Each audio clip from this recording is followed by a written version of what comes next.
selling x items per day is given by p of x is equal to 150 minus x whole into x minus 1000.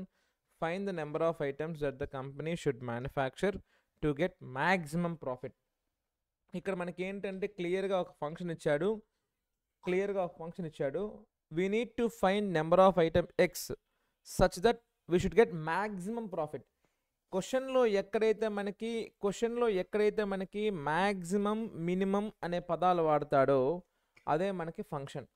ఇక్కడ మనకి ఏం రావాలంట, maximum profit రావాలి. అంటే profit ఫంక్షనే మనకి function. ఒక function maximum అయినా కానీ ఒక ఫంక్షను మినిమం అయినా కానీ దాని యొక్క డెరివేటివ్ ఏమవ్వాలి మనకి 0. ఒక ఫంక్షన్ మ్యాక్సిమం అవ్వాలన్నా ఒక ఫంక్షన్ మినిమం అవ్వాలన్నా దాని డెరివేటివ్ ఏమవ్వాలి మనకి 0. సో ఇక్కడ ఏమి ఇచ్చారు చూడండి question.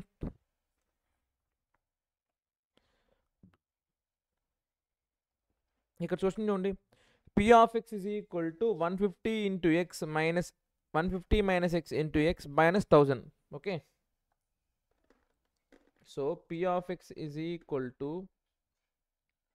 150 minus x into x minus 1000. Now it is given that p of x is maximum, profit is maximum. గుర్తుపెట్టుకోండి, చాలా ఇంపార్టెంట్ ఈ సెంటెన్స్. ఏ ఫంక్షన్ అయితే మనకి మ్యాక్సిమం ఆర్ ఏ ఫంక్షన్ అయితే మనకి మినిమం అవుతుందో ఆ ఫంక్షన్ యొక్క డెరివేటివ్ ఆల్వేస్ ఏమవుతుంది మనకి 0. దీనికి ముందు మనం కొన్ని కాన్సెప్ట్స్ అయితే చెప్పుకున్నాం. కాన్సెప్ట్ ఎందుకు 0 అవుతుందంటే ఒక ఫంక్షన్ మ్యాక్సిమం అయినా కానీ మినిమం అయినా కానీ ఆ పాయింట్ దగ్గర టాంజెంట్ ఎలా ఉంటుంది మనకి ప్యారలల్ టు ఎక్స్ యాక్సిస్ ఉంటుంది, అంటే హారిజాంటల్గా ఉంటుంది కాబట్టి మనకి స్లోప్ ఏమవుద్ది 0. సో కాబట్టి గుర్తుపెట్టుకోండి, ఒక ఫంక్షను మ్యాక్సిమం అయినా అదే ఫంక్షన్ మినిమం అయినా దాని యొక్క డెరివేటివ్ ఏమవుతుంది మనకి 0. No given p of x is maximum అన్నాడు, ప్రాఫిట్ ఈజ్ మ్యాక్సిమం అన్నాడు. ప్రాఫిట్ ఫంక్షన్ మ్యాక్సిమం అయితే p of x ఏమవుద్ది నాకు p dash of x ఏమవుద్ది దాని డెరివేటివ్ ఏమవ్వాలి మనకి 0.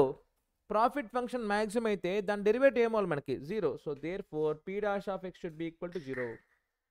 p dash of x should be equal to 0. Now p dash of x అంటే ఏంటి మనకి దీని డెరివేటివ్ చేసుకోవాలి. సో 150 minus x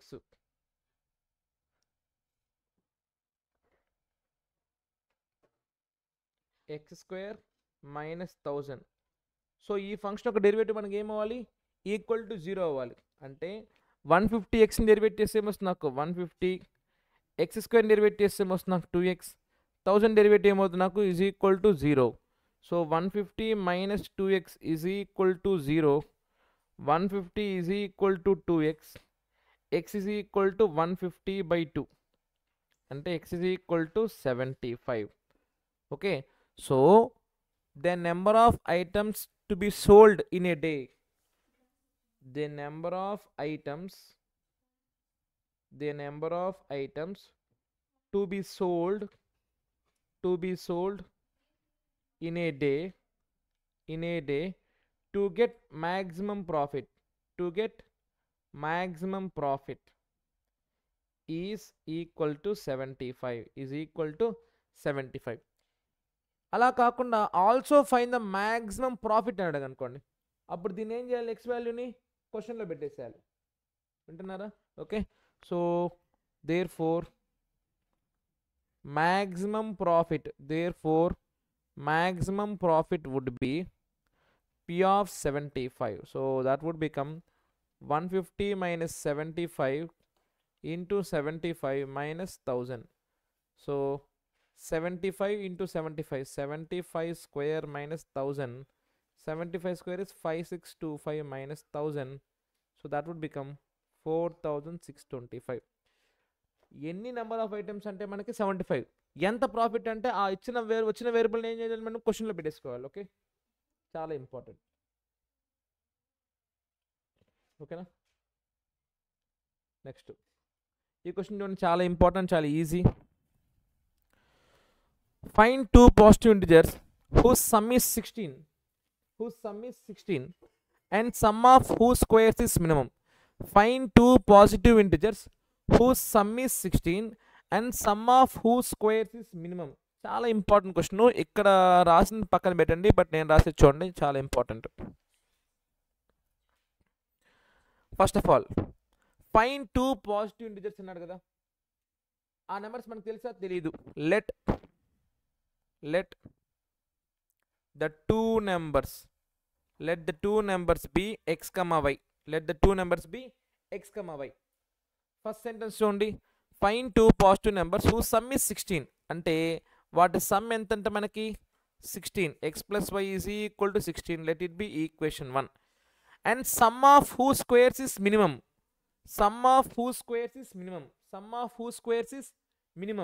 ఓకే, అంటే నేను చాలా క్లియర్గా మళ్ళీ చెప్తాను చూడండి. క్వశ్చన్లో ఏ సెంటెన్స్ పక్కనైతే మనకి మినిమము, మ్యాక్సిమము, గ్రేటెస్ట్ ఇలాంటి పదాలు అటాచ్ అయి ఉంటాయో, క్వశ్చన్లో ఎక్కడైతే మనకి మినిమము, మ్యాక్సిమం, గ్రేటెస్ట్ ఇలాంటి పదాలు అటాచ్ అయి ఉంటాయో దాని పక్కనుండే సెంటెన్సే మనకి ఫంక్షన్. ఇక్కడ ఏమి ఇచ్చాడు, some of their squares is minimum. అంటే f of x should be x square plus y square. క్వశ్చన్లో ఎక్కడైతే మనకి మినిమము, మ్యాక్సిమం అనే పదాల పక్కన సెంటెన్స్ ఉంటుందో అదే మనకి function. Now f of x ఏమైంది నాకు, x square plus y square. Now we know that f of x అంటే కంప్లీట్గా ఎక్స్లో ఉండాలి వేరియబుల్ అనేది, ఫంక్షన్ అనేది. బట్ ఇక్కడ మనకి x రెండు ఉన్నాయి కదా, ఏం చేస్తాం, using first sentence f of x is equal to x square plus y at రాసుకోవచ్చు నేను, 16 minus x హోల్ స్క్వేర్, అంతే కదా. ఇప్పుడు ఫస్ట్ టైం ఇచ్చారు మనకి some of 2 numbers x plus y equal 16. తర్వాత ఫంక్షన్ ఎలా తెలిసింది మనకి, ఎక్కడైతే మనకి మ్యాక్సిమం అని మినిమం అనే పదాలు వాడాడో అదే ఫంక్షన్. ఏమిచ్చారు ఫంక్షన్ ఇక్కడ, sum of who squares is అంటే x square plus why square అనేది మనకు ఫంక్షన్. ఎక్కడైతే మనకి మినిమం అనే పదం వాడాడో దాని కరస్పాండింగ్ సెంటెన్సే మనకి function. So F of X ఏమవుతుంది అక్కడ X square plus why square. ఓకేనా, కానీ ఫంక్షన్ అనేది ఎఫ్ ఆఫ్ ఎక్స్ అంటే కంప్లీట్గా ఎక్స్లో ఉండాలి, లేదా ఎఫ్ ఆఫ్ వై అంటే కంప్లీట్గా వైలో ఉండాలి. సో కాబట్టి ఏం చేశాను, యూజింగ్ ఫస్ట్ హింట్ నేను y is equal to 16 minus ఎక్స్గా కన్వర్ట్ చేసుకున్నాను, దాన్ని ఇక్కడ రీప్లేస్ చేసుకున్నాను. Now entire function f of x is completely in variable x. Now since f of x is minimum, క్వశ్చన్లో ఇచ్చాడు కదా, since f of x is minimum, ఒక function minimum అయినా కానీ మ్యాక్సిమం అయినా కానీ దాని డెరివేటివ్ ఏమవుతుంది మనకి, ఒక ఫంక్షన్ మినిమం అయినా కానీ మ్యాక్సిమం అయినా కానీ దాని డెరివేటివ్ ఏమవుతుంది మనకి 0. So F dash of X should be equal to 0. అంటే దీని డెరివేటివ్ ఏమవుతుంది మనకి 0. ఎక్స్ స్క్వేర్ డెరివేటివ్ ఏంటి నాకు 2x, 16 minus X whole square ఏమవుతుంది నాకు 2 into 16 minus X into -1 is equal to 0. X square derivative 2x, 16 minus X whole square ఏమవుతుంది నాకు 2 into 16 minus X into -1 should be equal to 0. Okay, now 2x plus into minus 32 plus 2x is equal to 0. 4x is equal to 32.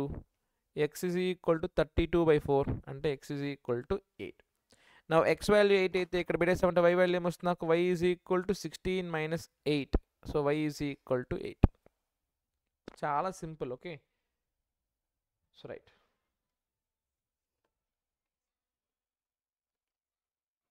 Next find 2 positive integers x and y such that x plus y is equal to 60 and xy cube is maximum. x plus y ఎంత 60, xy cube ఎంత మనకి maximum. అంటే function ఏంటి, x plus y xy cube. Function ఏమవుద్ది x plus y xy cube. ఎక్కడైతే మనకి maximum అని minimum పదాలు వాడాడో దాని పక్కన ఉండే సెంటెన్సే మనకి ఫంక్షన్. సో చాలా ఇంపార్టెంట్ వినండి. So given x plus y is equal to